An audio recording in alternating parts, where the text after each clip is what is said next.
The FBI is investigating after 5 churches discovered disturbing letters left on their doors.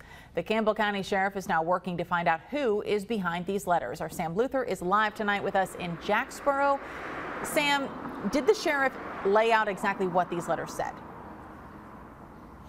Well, Brittany, it's the question that everyone, including the media there, wanted to know, but the answer is no, not really. We don't know exactly what was in those letters other than just a vague, short description saying that they were disturbing in nature. They were vague. They were obviously enough, like you said, to get the FBI involved. And it's obviously enough to let folks know in this area that if you see one of these letters, they're asking that you don't touch it.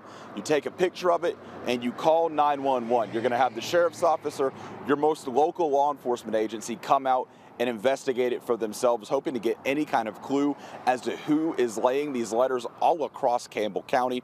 It's something worth noting. Of the 5 churches that you said there, Brittany, they are all Baptist churches. The question was asked in that press conference if it had anything to do with the controversy surrounding the Southern Baptist Convention, and Sheriff Gowen's answer was no, not at all. There was no language in there that apparently had any direct threat. No direct threats were made in this letter. No timetables made in this letter.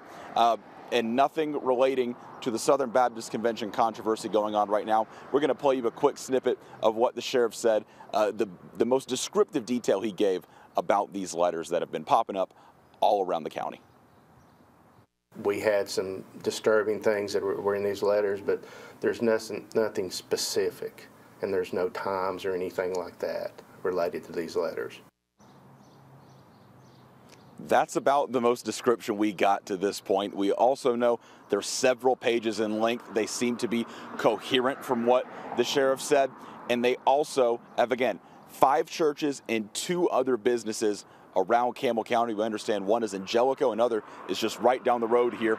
The sheriff's office, again, right down the road right here. But Brittany, it's obviously been enough to spark the sheriff's office putting this message out for people to be on the lookout. Again, we don't know the 5 churches. We do know they're Baptist, but it's something worth noting, and the sheriff obviously wanted to get that message out today, Brittany. And Sam, not just the sheriff's office, but other patrol officers are stepping in. Tennessee Highway Patrol, one of them also helping out in Campbell County, right? Yeah, Brittany, obviously it's enough to have the FBI going and looking into this. The sheriff also said this morning they even got a few, but THP, the Tennessee Highway Patrol, has been adding some extra patrol officers around the 5 churches and those businesses around here in Campbell County, just giving an extra sense of security. It's something that you'll hear more from the sheriff in our 5 o'clock newscast about what these pastors have been saying to him. Ultimately, they want to feel safe, and right now they feel like they're doing that with these extra patrol officers. Sure thing. Sam Luther reporting for us in Jacksboro. We're going to continue to follow this story, ask those questions for you, Sam. Thanks a lot. Your first alert forecast.